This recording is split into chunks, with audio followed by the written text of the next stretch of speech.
All right. The questions from last week, as usual, were quite good. The most popular question was, what is the difference between Japanese Twitter and American Twitter? Now, the study that I talked about, that study looked at the reasons Japanese Twitter users gave for telling a lot of personal information about themselves. But it referred to an earlier study that compared Japanese Twitter to American Twitter. This was done by two researchers from Kobe University of Foreign Studies, Adam Ekar and Ayaka Deguchi. They used Twitter's search engine. They searched for Daigakusei desu, and they also searched for college student or university student, and then looked at the profiles to make sure they had found a Japanese college student or an American college student. They eliminated people who had fewer than 10 followers, people who had not tweeted in the past 7 days, or people who had fewer than 500 tweets. And they went through until they had 100 Japanese college students and 100 American college students who met their criteria. And then, for each of them, they took their most recent 20 tweets and they sorted them into categories. And here were the categories. Tweets could be, that might be too small for you to see from way in back. Self-promotion, a tweet that is self-related. The difference is self-promotion would be talking about how great you are and that other people ought to follow you. Self-related would be anything else about you, but not promoting yourself. And then sports, TV, friends and family, events, other, wouldn't fit any of the categories. Your own condition, news, what you're doing right now, questions, and just greetings. They had 3 hypotheses. They said, first of all, we think Americans will have more self-promoting tweets than Japanese people. We think Americans will have more self-related tweets than other people. And we think Americans will ask more questions than Japanese participants in Twitter. And when they collected their data, 2 of the 3 hypotheses were not supported. Now, their third hypothesis, Americans will ask more questions, that was supported. They said, Japanese people are taught you need to be careful about asking questions. Questions might be rude. But Americans are taught asking questions is good. It's how you get to know people. It shows that you're friendly and interested. But now look over here. Self-promoting tweets were the same. American and Japanese users. Twitter is not very good for self-promotion, as it turns out, so not very many users in either country self-promoted. This was the surprise. Self-related tweets. Tweets about yourself that are not promoting yourself.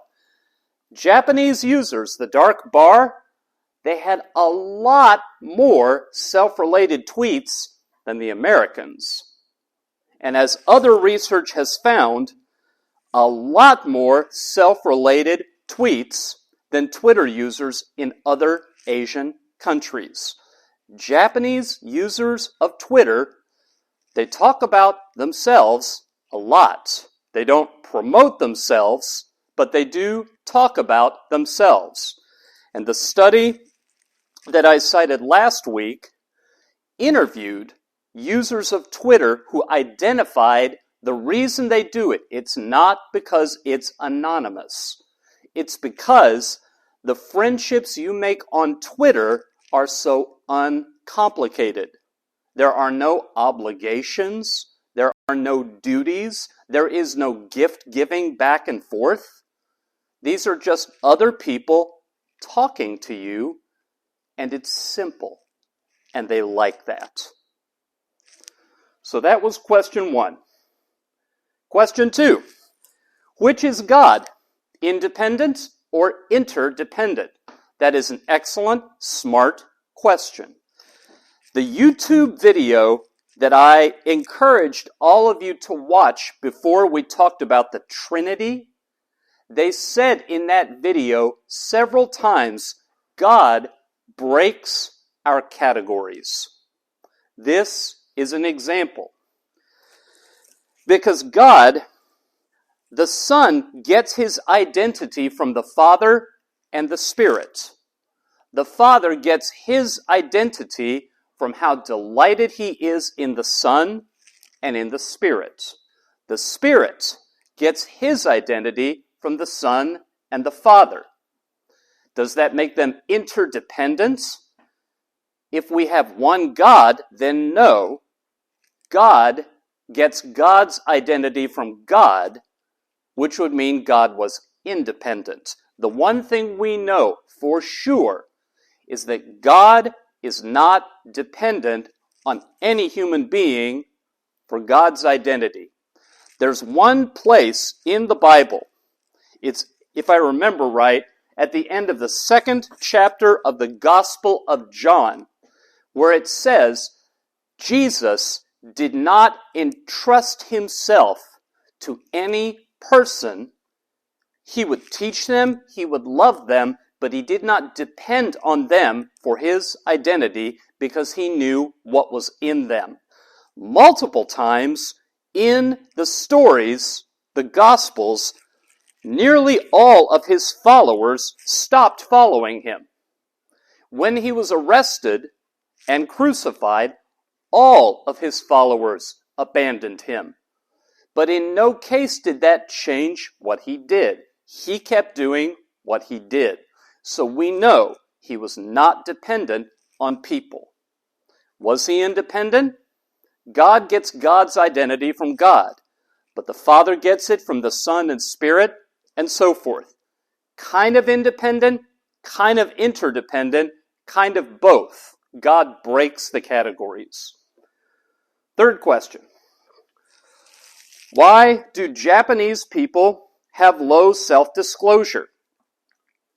The last researcher that I cited last week, Kiyoshi Ando from Tokyo University, said the reason there's such low self-disclosure is the fear of rejection. Being sensitive to the possibility that you will be rejected. Because the people around you have very high standards for what's acceptable and what's not acceptable. And the relational mobility researchers largely agree. They say that disclosing, giving information about yourself is dangerous, not because people will abandon you, but because you might stay in the relationship, because relationships are fairly permanent, but they might not like you. That relationship might turn sour. It would be like being married to someone who makes you miserable and completely unable to divorce them. Okay, fourth question. What is the difference between self-concept and egoism in Christianity? Well, the first thing to say about that, Christianity teaches that if you accept the gift you were offered and you become God's daughter, then one thing that does is that transforms your identity. And I have something that one of Jesus' apostles, the Apostle Paul, wrote explaining this. A short little passage.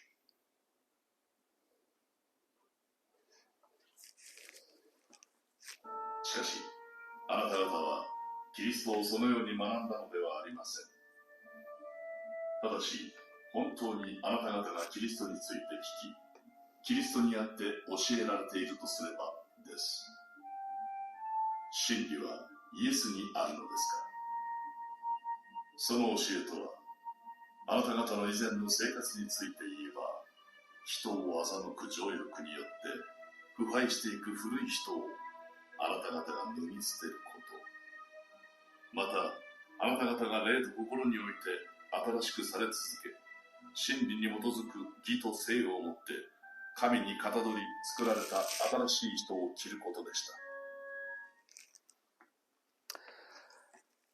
The process of accepting the gift and becoming part of God's family is the realization that every one of us has carried a lot of wrongdoing and disobedience in us.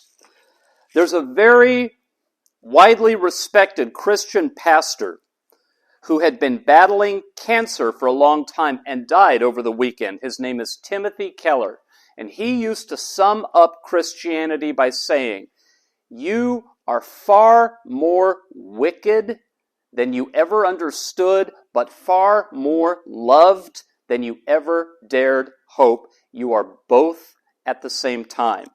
And when Christians understand that and embrace that, it doesn't make them egotistical, because it has to begin with knowing all of us had to be forgiven.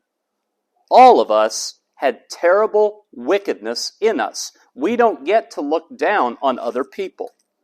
And the forgiveness that was given to us, that's meant to inspire us to be generous and to serve other people. That, the dance that we talked about before, perichoresis, turning your focus outward to other people, that is what distinguishes Christian self-concept from egoism. Fifth question. Can Christian people worship other than God? For example, singer and artist. This one's easy. No. First of all, the definition of worship, you worship whatever is your highest, number one, ichiban, number one priority. And you don't have more than one top priority. If you think you have two, then if there was one, if they came into conflict, which one would you choose? If you were the parent of a child, but you were also the world's biggest Taylor Swift fan, and you had tickets to a Taylor Swift concert, and your child was dangerously sick and had to go to the hospital, we would discover what your top priority was. Christians make glorifying God, following God, being God's child, their number one priority. Now, can they also really enjoy singers, really enjoy artists? Absolutely. But those can't be their top priority. On top of that understanding of it, it's explicit in the Christian Bible. God says several times, "I will not share your worship with anything else." If you worship anything else, that other thing you worship is an idol. And idol worship is one of the worst forms of disobedience there is.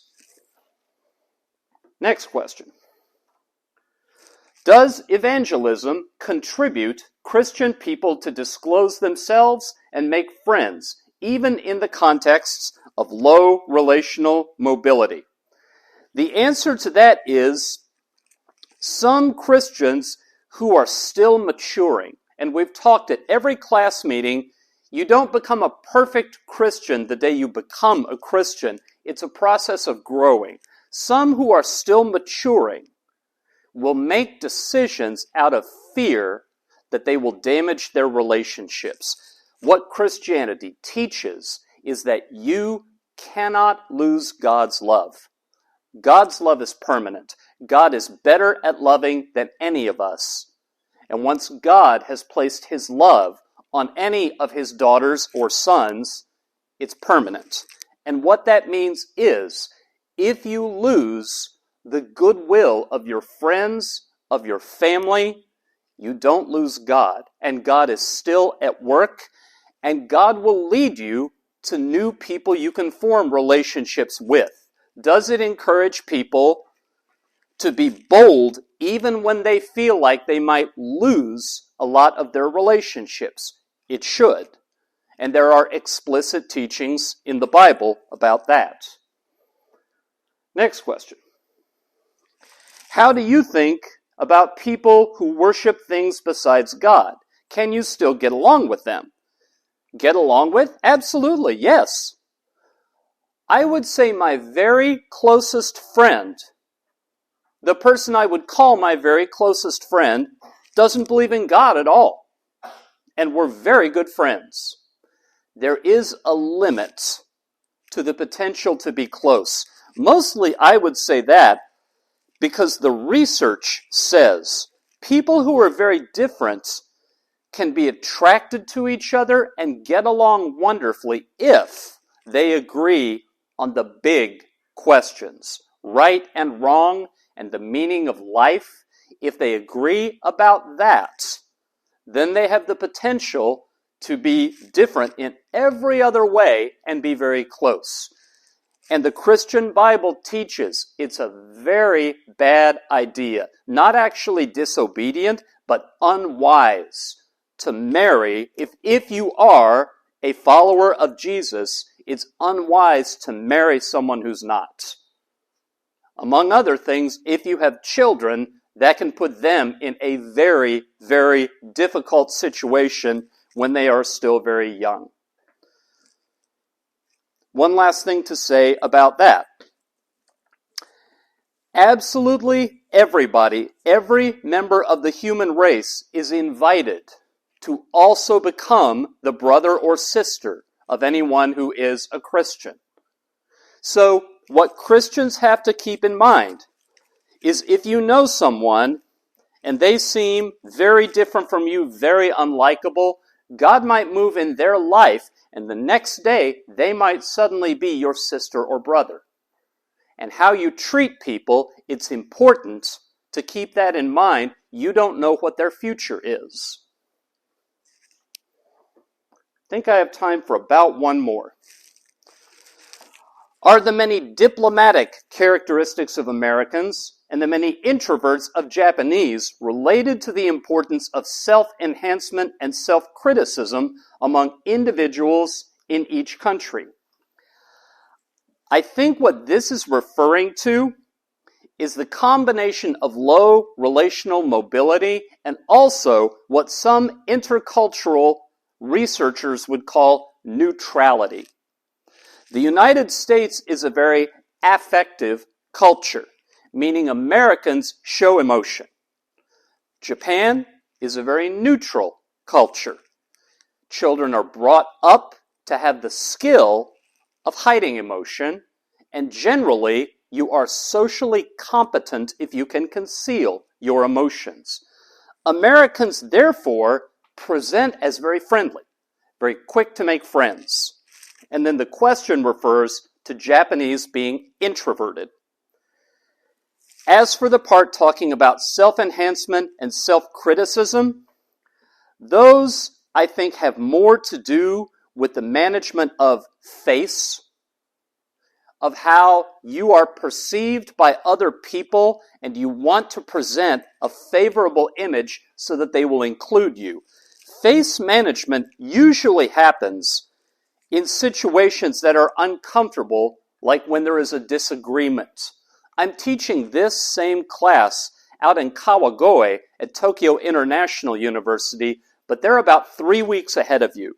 And yesterday we did the conflict lesson, which we will do in here. We will talk extensively about face on that day. Self-promotion, self-enhancement among people with independent self-construal, that's more common when they're trying to manage their face, when they are trying to deal with an uncomfortable situation by building themselves up to look good. Self-criticism among people in an interdependent, who have interdependent self-construal, that happens more when face is damaged, or not face is damaged, but where face is threatened in an uncomfortable situation. I actually have a half-hour-long mini lecture I give my American students about the difference in apologies between Americans apologizing to one another and Japanese people apologizing. In the United States, you don't apologize just because people in the room might feel uncomfortable. They would consider that fake and dishonest. They would dislike that. You apologize when internally you feel sorry, and you don't apologize any other time. But if apologizing is something to do when the mood in the room is bad, and it may smooth things over and help people get along, that's using self-criticism to head off a threat to face. That is where that chiefly comes in. And I think I have probably overshot. I have. It is 1 minute past 20 minutes. So, I put the numbers out. Are people sitting in the row with your number as it appeared on the spreadsheet? Have we looked at the spreadsheet to see what row you're on? Okay. If you're already sitting on the row with your number, you can stay right where you are. If not, please check the spreadsheet. See what row you should be in, because that is how you will find your partner in a pretty efficient fashion.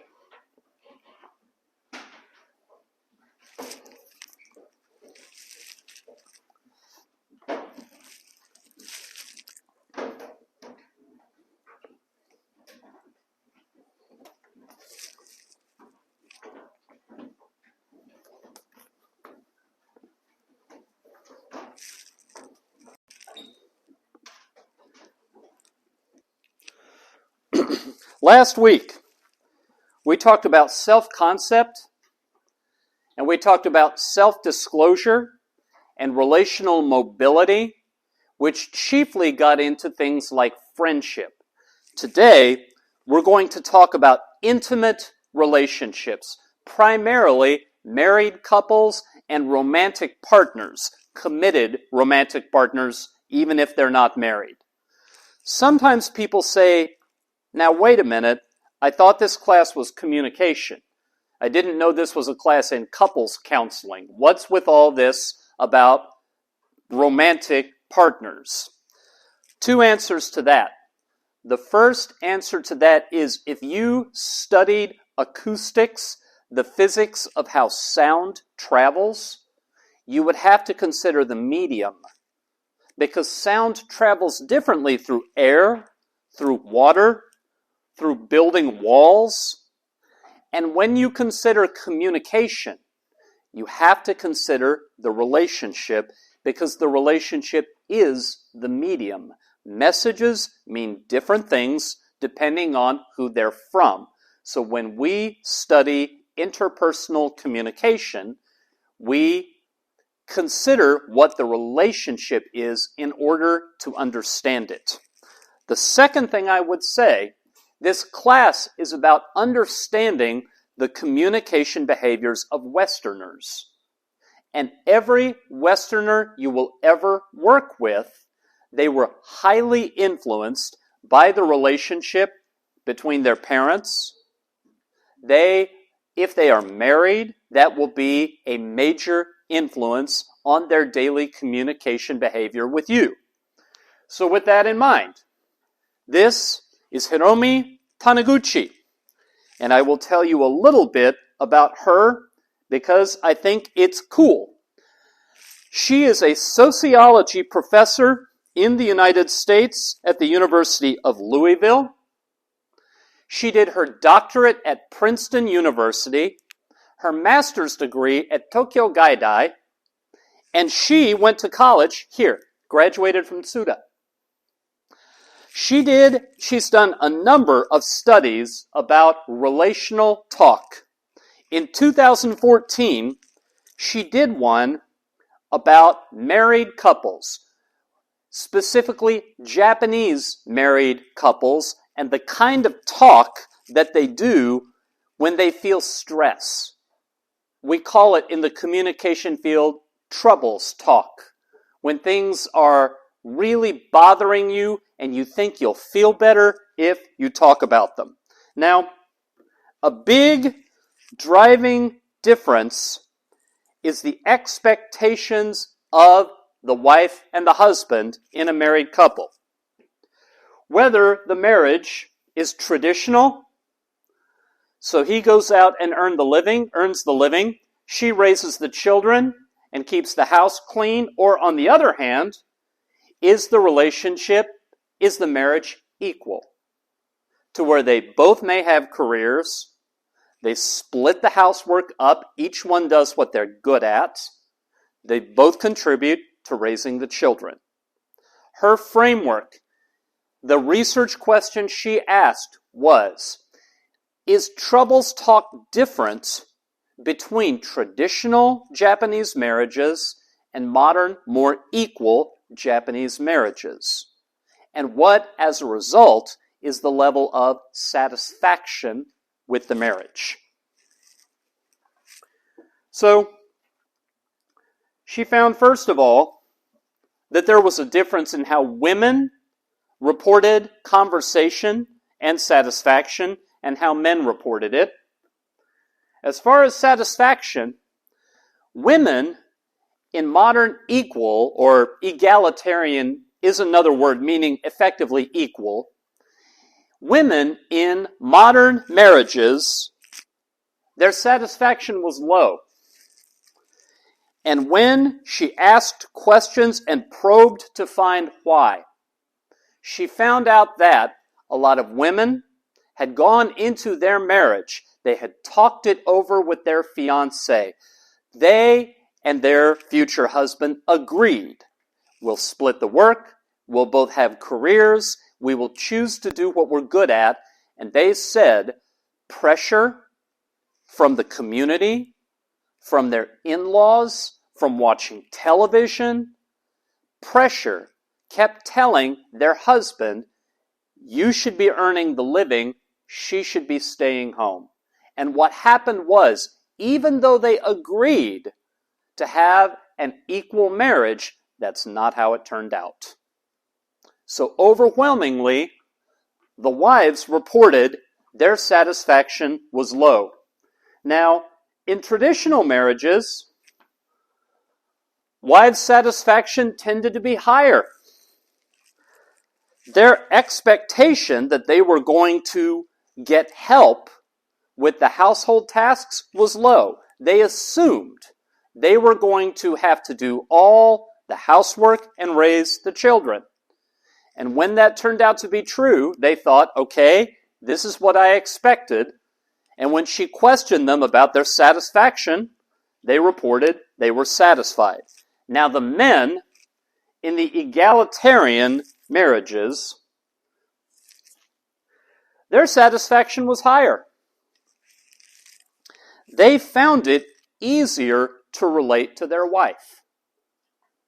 In most of those situations, the wife did have a job, and the wife did talk openly about the marriage in a way that a wife in a traditional marriage might not. So the husbands in the egalitarian marriages said, I understand my wife, I can relate to my wife and I are kind of a team. Now the wives were seeing it very differently, but the husbands, compared to husbands in traditional marriages, they reported they were fairly satisfied. In the tradition-bound households, they said that they didn't really understand their wife, that when their wife got unhappy, they didn't get it. But they also said they didn't expect to, that wives and husbands rarely understand one another, and that's just how it is. The separate question, how much conversation goes on in each kind of marriage? This one Taniguchi reported the findings just from the women participating in the study. And in this case, the women in the traditional marriages reported they had more conversations. That was not what Taniguchi expected. That was not her hypothesis. Her hypothesis was that the wives in the equal marriages at least would talk more often. So she had two possible explanations for why there was more conversation in the traditional marriages. She thought that in some of the households, the man was expected to be the emotional rock, very strong, very able to take on any negative, bad news and stay calm. So in those households, the wife would complain, or she would say how she felt, and she would expect that her husband could hear it, and that would be okay. The other explanation Taniguchi proposed was in traditional marriages, the wife was expected to be the caregiver. The wife was expected to raise the children, meet everybody's needs, and in those households, the wife did most of the listening. So they talked, but it was the husband doing most of the talking. Now, in the more modern egalitarian marriages, there were fewer conversations, and the explanation here was not very complicated. In selecting participants, Taniguchi recruited for both traditional and egalitarian marriages people who had been married for a few years. And the participants said, there's no point. Talking does not make it better. We don't talk much anymore. We talked before we got married, and I thought we both understood what kind of marriage we were going to have. But I underestimated the pressure that would be put on us to be more traditional, and now we just don't talk very much. Now, I should contrast this to the research that goes on with the weird populations in the West, with the United States and Europe.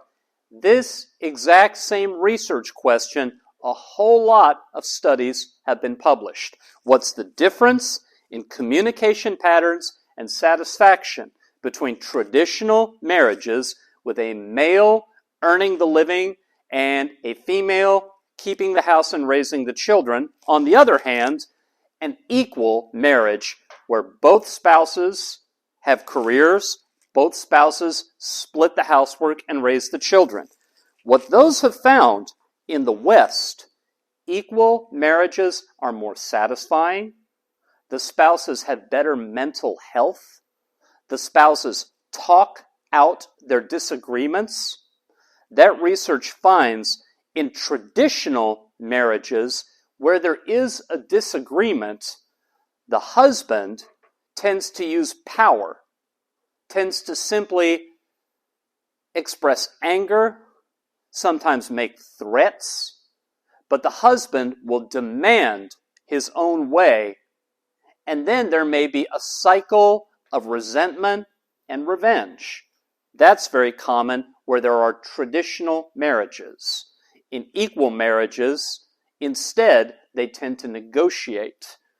And equal marriages aren't perfect, and traditional marriages aren't all bad. But looking at the whole population of both, it's definitely true satisfaction is higher, mental health is better, there's more talk that goes on in equal marriages in the West. So what is the difference here, and what is going on? I should repeat this a number of times. In this class, I am not saying the difference in religion explains everything, because it doesn't. I'm saying it's an influence. And in this case, I think the influence is fairly heavy. One thing that the Confucian ideal of marriage says is that marriage is instrumental. Marriage is instrumental, which is to say, you marry to make a secure household where everybody living in the house will be safe. There will be money. The money will come in reliably. The household will have status. Status is also a form of protection. So it makes sense to marry someone who has good potential to earn a lot of money and to be very well regarded in the community. Now, I say that's the Confucian tradition, and all I am saying is that's the tradition. But the tradition, it tends to exert influence in a culture long after it's no longer the universal practice. The other purpose for marriage can be expressive. You get married not necessarily because the person you're marrying will make your household more secure, but when you're around them, the two of you make a combination. You make a duo, and you get a lot of enjoyment out of it, and you feel as though it is an extension of yourself. That distinction, whether marriage is instrumental or whether marriage is expressive, there's a sharp division between the traditions in Japan, the traditional view of marriage, and on the other hand, in the West, in the United States, and in Europe, this is going to sound very strange. Actually, before I show you the visual, Jesus, in a number of places in the Bible, referred to himself. I probably better write this on the board so my enunciation doesn't get in the way. He often referred to himself as the groom. The groom is the person who on the wedding day becomes the husband. So he referred to himself as the man at a wedding, which was a little bit strange because he never married. But over and over again in explaining himself, especially to the religious leaders of the day, he called himself the groom. And then later on, in the letters that his apostles wrote, it became clear who his bride was. His bride was the church, the entire church. And the teaching was what Jesus did, choosing to be put to death and take the whole wrath of God for all humanity's disobedience. That was Jesus saying, this is the love I have for all humanity. It's the love of a groom for his bride. Now that is not an instrumental view of marriage. It's an expressive one. There is, in the Bible, in the first half of the Bible, the part that Jewish people also regard as sacred, there's a book about a prophet named Hosea. And the story of Hosea, God came to Hosea and he said, you are to go and marry a woman named Gomer. Gomer was a prostitute. So Hosea obeyed God and he went and married a prostitute. And the prostitute Gomer immediately began cheating. And finally she ran away from him. And God spoke to Hosea and said, go and find her. Chase her. Seek her out. Find where she is. And Hosea went looking for his wife. And he found her at an auction being sold as a slave. So he bought her. And he took her home and said, even though I paid for you and bought you, you are not my slave. You are my wife. And he restored her. And God said that represented his relationship with all of us. That he was prepared to be a husband to us and to show us love, but that we kept going and chasing after other things to worship them, and he kept following us, cleaning up our messes. We would enslave ourselves, and he would buy us out of slavery. I have this visual on. This is an artist's conception of Hosea going and bringing his wife back and restoring her. And that, in some sense, is the ideal, the expressive marriage ideal that's taught in the Bible. Now, let me make sure I have not skipped anything I wanted to skip there. What I want to spend a little time on is the work of a communication scholar named Bill Strom.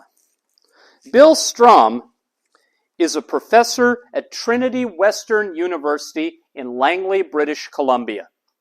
And what he has done is he's taken two different views of marriage and also committed romantic partnerships, people who move in together even if they don't marry, and he's summarized them and then offered a third one, the view of marriage that comes out of biblical teachings. And he calls these, he says they are perspectives. The contract perspective, the commitment perspective, and the covenant perspective. Now, very briefly, I did my best to see if I could find good translations of these three words. Near as I can tell, contract is keyak. Every place I could find a translation of commitment, they just put it in katakana, so I think it's just commitmento. And then, for covenant, this was the hardest one. I think meyak is the closest we're going to get. What Bill Strom means by these three perspectives, this perspective on marriage is, I enter into marriage because marriage gives me things that make me happy. I, in return, agree to give the person I married things that make them happy. We have struck a bargain. And I will contribute to this marriage so long as the person I married is making me happy. But if I don't get what I need to be happy, I'll leave. It's like being in a business relationship.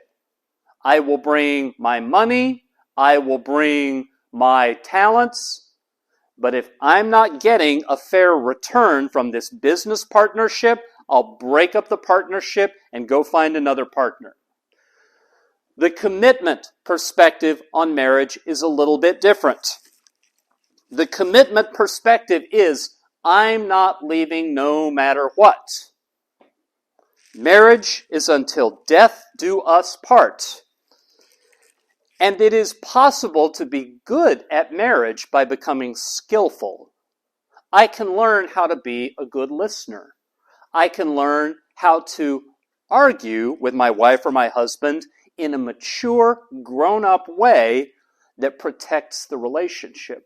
I can learn how to pay attention and check in on a daily basis with my wife or husband so we know what's going on. And in the commitment perspective, an ideal marriage is two people both working very hard to make the marriage as strong as possible. It's not one person saying, you better make me happy. I'll work to make you happy, but you better make me happy. Instead, it's two people saying, we are both bringing all of our knowledge, all of our character to making the marriage strong. And we both will wind up very proud of what we built together. That's the commitment perspective. The covenant perspective is the one Bill Strom says is what the Bible teaches. The covenant perspective says that when a Christian marries another Christian, here's what's happening. God is working in the life, hypothetically, God's working in the life of your husband, and you are helping God do that. God is maturing and growing your husband, and you have a part to play.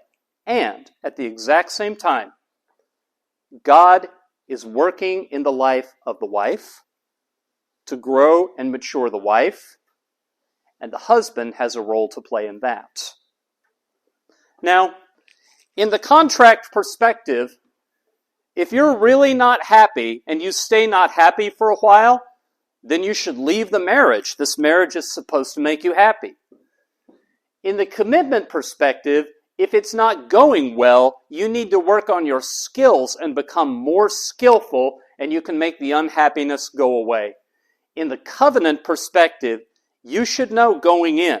Sometimes one of you, sometimes both of you will be bitterly unhappy, because when God is working to mature you, there are going to be some days that are very difficult. When I teach this to my students in the United States, I compare it. The marriage relationship is not that different from the parenting relationship. Because with the parenting relationship, if you become the parent of a child, you know it's not going to be fun all the time. Fun is not what it's about. It's about the well-being of that child. And you know that there will be sacrifices. That's just part of it. And in the covenant perspective on marriage, that's what people expect. It is about God working to sanctify that other person and you participating in that, and God working to sanctify you and your spouse participating in that. And there are sacrifices on both sides, and there will be times when you're not very happy. Now, that is my big summary. Let me break it out into some issues that Bill Strom says this framework explains. What is the basic social unit of life? In the contract perspective, the basic social unit is the individual.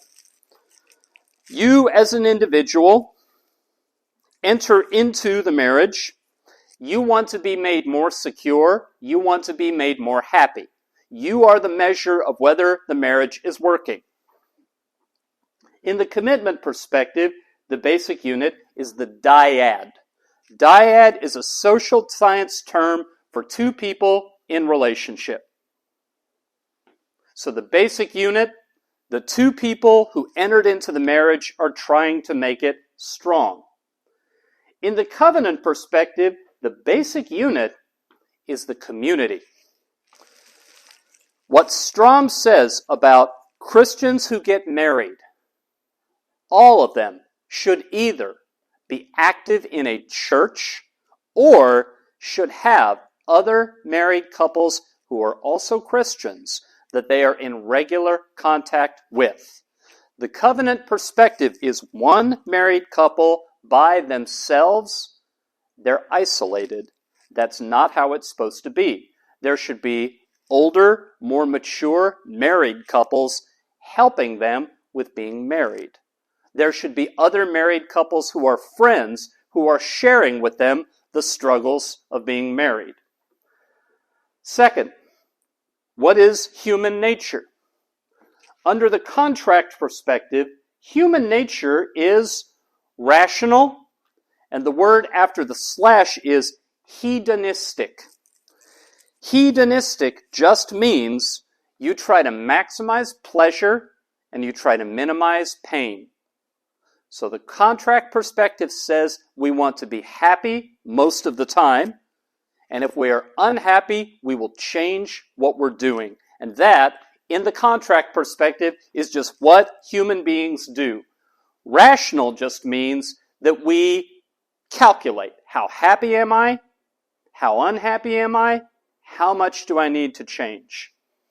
In the commitment perspective, human nature is that we are skilled and that we get satisfaction out of meeting needs. We can learn. We're not just mindlessly happy or not happy. We can change our happiness by learning how to do things that make a difference. And it also can affect our fulfillment whether we are meeting someone else's needs. That, in the commitment perspective, is human nature. In the covenant perspective, human nature is that we are flawed. We are all disobedient. We all are guilty of wrongdoing. But we all can be redeemed. God can and is working in us to mature us. Third issue, human relating. Human relating. How do human beings relate? In the contract perspective, what you want to do is minimize dependence. You don't want to depend on that other person. You want to maximize happiness for yourself and not be subject to their influence against your will. In the commitment perspective, the nature of human relating is symbolic constructs. Now that is a very academic phrase. It just means you and the person you're married to very likely will do a lot of talking, and you will try to find the correct word for how both of you feel. You will try to find words and sentences that describe how you want to behave, how you want to be treated. You will treat words as though if you've got the right words that you think you both understand, then you have a good marriage. Here I'll stop and say, Taniguchi found that married couples who talked to each other about an equal marriage and they agreed about what it would be, they wound up very dissatisfied, even though before they got married they were sure they understood each other. In the covenant perspective, the nature of human relating is sacred trusts. I mentioned before comparing an intimate relationship to being a parent. And my students find it very easy to understand when you become a parent, you see it as this child has been entrusted to you. And that trust is sacred. You don't let that child down. It is very important what you've taken on. And in the covenant perspective on marriage, the same is true of the person you married. You have a lot of influence in their life, and they have a lot of influence in your life. You have the potential to make their life a lot better. They have the potential to make a huge positive or negative influence in your life. And you treat that as something that is sacred. The purpose of relating, in the contract perspective, it's happiness, and in the commitment perspective, mutual happiness. In the contract perspective on marriage, if you're happy, but the person you're married to is not, and the fact that they're not happy isn't bothering you, then you have a good marriage. All that marriage is supposed to do is make you happy. In the commitment perspective, if you're happy and you have a very satisfying life, but the person you're married to is not happy, well, you need to do something about that because that marriage is there for both of you. And the purpose of relating in the covenant perspective is sanctification. God is working to mature you to finish the work that you began when you became God's child. The salient symbols. Now, salient just means, I don't know why people use the word salient when most of the time an equally good word is relevant. The relevant symbols, the symbols you use the most often. But Strom said salient symbols. The symbols you make the most use of in the contract perspective, messages about your needs. You tell the person you're married to what you need. I need for you to be on time when we're going someplace. I need for you to get a better paying job because we have lots of expenses. I need for you not to complain so much because it gets me down. You talk to them about what will make you happier. In the commitment perspective, the symbols you use the most are messages that you are in this marriage and the two of you are gonna make it work no matter how hard it gets. And on the days when it's hard, you're gonna stick it out. You're gonna give it everything you've got because this marriage matters so much. And in the covenant perspective, the salient symbol is that you made a promise. And you live up to that promise. And it's not necessarily that you think you can make everything okay with your skill, and it's definitely not that you just are going to talk about your needs.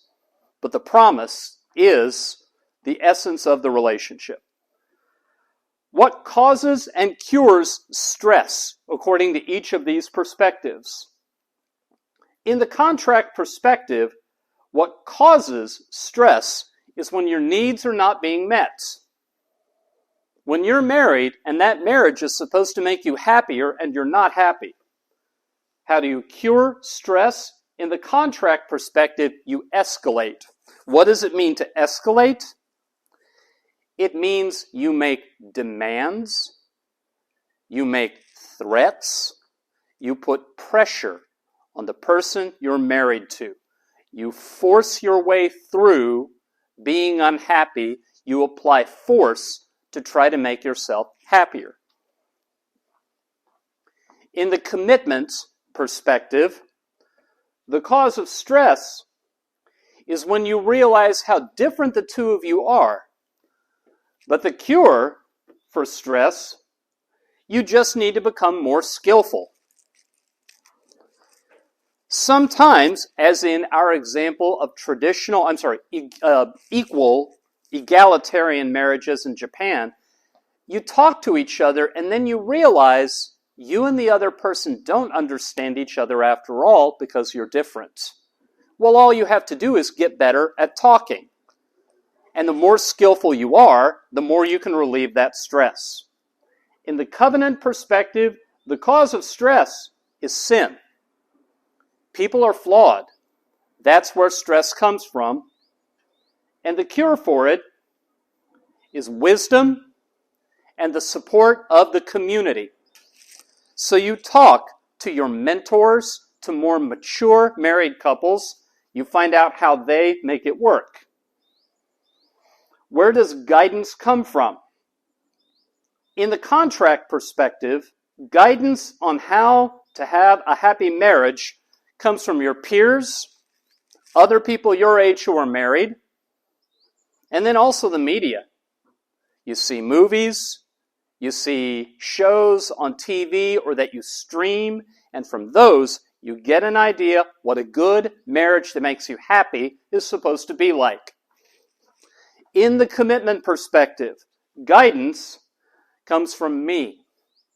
And I'm only slightly joking. In the commitment perspective, you learn skills that make your marriage strong by talking to counselors and from social science research and college professors who teach communication skills. But in the covenant perspective, guidance comes from prayer, it comes from the Bible, and it comes from fellow believers. So that, rather quickly, was a run through Bill Strom's distinctions between the contract perspective, the commitment perspective, and the covenant perspective. And I know I said at the beginning that tradition, with traditional Japanese marriages, it has Confucian roots, it's instrumental, and I then proceeded to talk about the contract perspective, and I bet half of you were thinking, that sounds very American. That doesn't sound relational. That sounds like an independent self-construal. That sounds like being selfish and egotistical. And the commitment perspective, the thing I would say about the commitment perspective, if you were tempted to think it's a better fit with an interdependent self-construal in a collectivist culture, one of the other ways that Kurt Hofstede separated and categorized cultures is, do they speak directly or do they speak indirectly? The United States is categorized as a very direct culture. We come right out and say everything. We put things into words. We're part of the Anglo cluster, and the Anglo cluster is nearly all very direct. Japan is classified as a very indirect culture. You don't come right out and say everything. You say one thing and they hear 10. The skillful listener is expected to fill in what was not said. And the commitment perspective just doesn't fit that well with a culture that's very indirect. So, what Taniguchi, I think, would say from the data she collected was that traditional marriages, in many cases, they almost just move in their different worlds. One of them has control over and creates a world in the home. The other one creates a world outside the home, and they don't intersect that much. And where they try to make equal marriages and they try to operate by the commitment perspective, when everybody around you is telling you that's wrong, that's not how it's supposed to be, there's only so long you can hold out against that pressure. The covenant perspective is a little bit of an ideal. I would not say I think all, most, or even that many Americans live that way. But when Christians get married, they're taught that's what they should be striving for, what they should be aiming at. And in striving for that, they make some choices. And those choices, the research says, work out fairly well.